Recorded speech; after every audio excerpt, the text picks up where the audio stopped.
খ্রিস্টে আমার প্রিয় ভাই ও বোনেরা, আজকের সুসমাচারে যিশু আমাদের বলেন, কেউ প্রদীপ জ্বালানোর পর ঝুড়ি বা বিছানার নিচে লুকিয়ে রাখে না।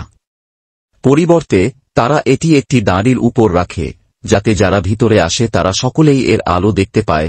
মার্ক অধ্যায় 4:21। আলো লুকানোর জন্য নয়, এটি আলোকিত করার জন্য।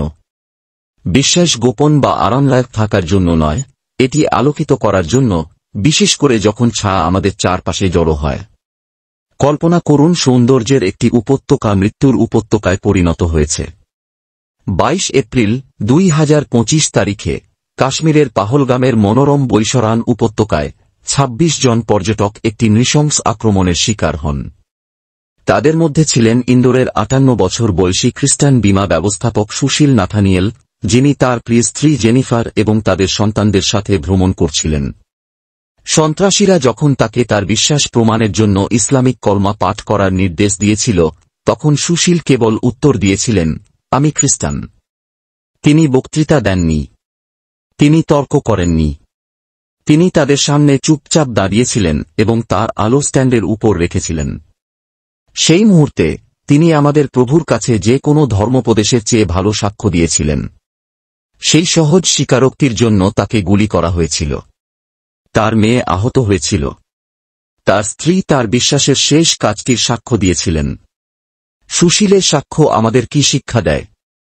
প্রথমত, বিশ্বাস কোনো ব্যক্তিগত সম্পত্তি নয়, বরং একটি জনসাধারণের উপহার। আমরা ভয়ের আড়ালে আমাদের আলো ঢেকে রাখতে পারি না, প্রত্যাখ্যান, উপহাস বা ভুল বোঝাবুঝির ভয়।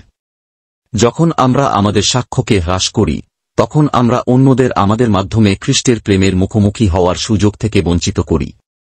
দ্বিতীয়ত, প্রকৃত সাহস আমাদের নিজস্ব সান্ত্বনার চেয়ে ঈশ্বরের প্রতি ভালোবাসার মধ্যে নিহিত। সুশীল শাহাদাত কামনা করেননি, তিনি তার পরিবারের জন্য দুঃখ কষ্ট চাননি। তবুও যখন পছন্দটি এসেছিল, তখন তিনি সবকিছুর উপরে খ্রিস্টের প্রতি বিশ্বস্ততা বেছে নিয়েছিলেন। ঈশ্বর এবং প্রতিবেশীর প্রতি ভালোবাসা আমাদের সাক্ষ্যের সাথে আপোস করার পরিবর্তে প্রকাশ, সমালোচনা, এমনকি তাড়নার ঝুঁকি নিতে বাধ্য করে। তৃতীয়ত, ঈশ্বর প্রায়শই সবচেয়ে অসম্ভাব্য পাত্রের মধ্য দিয়ে উজ্জ্বলভাবে আলোকিত হন। আজকের এজরার প্রথম পাঠটি স্মরণ করুন, যেখানে একজন পৌত্তলিক রাজা সাইরাস ইসরায়েলকে মুক্ত করার জন্য ঈশ্বরের হাতিয়ার হয়ে ওঠেন। কে কল্পনা করেছিল যে একজন বিদেশী শাসক ঈশ্বরের ইচ্ছা পূরণ করতে পারে? তবুও ঈশ্বর তাঁর মাধ্যমে কাজ করেছেন। একইভাবে ঈশ্বর শান্ত, সাধারণ মানুষদের মাধ্যমে কাজ করেন, একজন বীমা ব্যবস্থাপক, একজন গৃহিণী, একজন ছাত্র, যখনই তারা তাদের আলো জ্বলতে দেয়। তাহলে আমরা কিভাবে আমাদের আলো স্ট্যান্ডে রাখব? কর্মক্ষেত্রে এমন সততা এবং সহানুভূতির সাথে জীবনযাপন করুন যাতে সহকর্মীরা পার্থক্যটি লক্ষ্য করে। যখন সুযোগ আসে, তখন ভাগ করে নিন কিভাবে আপনার বিশ্বাস আপনার সিদ্ধান্তগুলিকে রূপ দেয়, ভান বা বিচার ছাড়াই। বন্ধুত্বে ভাষা সান্ত্বনার বাইরে যান। যখন কোনো বন্ধু কষ্ট পাচ্ছে, তখন কেবল সহানুভূতি বোধ করার পরিবর্তে, আমি কি আপনার সাথে প্রার্থনা করতে পারি বলে প্রকৃত প্রার্থনা এবং উপস্থিতি জানান। অপরিচিতের সাথে আমার ব্যবসা নয় বাধা অতিক্রম করুন। একটি চিন্তাশীল দয়া, উৎসাহের একটি শব্দ, সেবার একটি কাজ সুসমাচারের জন্য হৃদয় উন্মুক্ত করতে পারে। কিছু সীমানা আমাদের পাপ থেকে রক্ষা করে, প্রয়োজনীয় রক্ষণাবেক্ষণ যা আমাদের মর্যাদা এবং বিশ্বাস রক্ষা করে। কিন্তু ভয়, কুসংস্কার এবং স্বার্থপর সান্ত্বনা দিয়ে নির্মিত দেয়াল কেবল আমাদের আলোকে আড়াল করে, যেগুলো আমাদের ভেঙে ফেলতে হবে। ভাই ও বোনেরা, প্রদীপ জ্বলছে এবং স্ট্যান্ডটি অপেক্ষা করছে।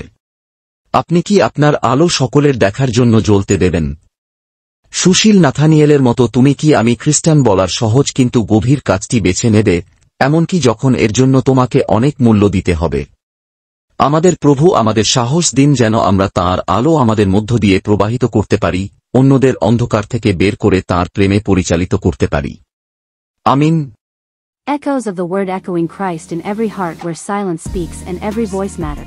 Rooted in Carmelite contemplation and creative prophecy reflections, visuals and captions. Crafted with love and multilingual. Inclusive. Spirit-led. You are not just a viewer, you are part of the Echo. Join a community that honors every voice. Let the word resound through hearts, screens, and lives. Welcome home. May every post be a prayer, every image a window to grace. Subscribe, share, commit. Prayer requests and mass intentions. We believe in the power of prayer and the grace of community. If you'd like us to lift your intentions in prayer or include them in our mass offerings, you can write to us. Email, echosofttheword@proton.me. Mobile phone WhatsApp, +9189812238485.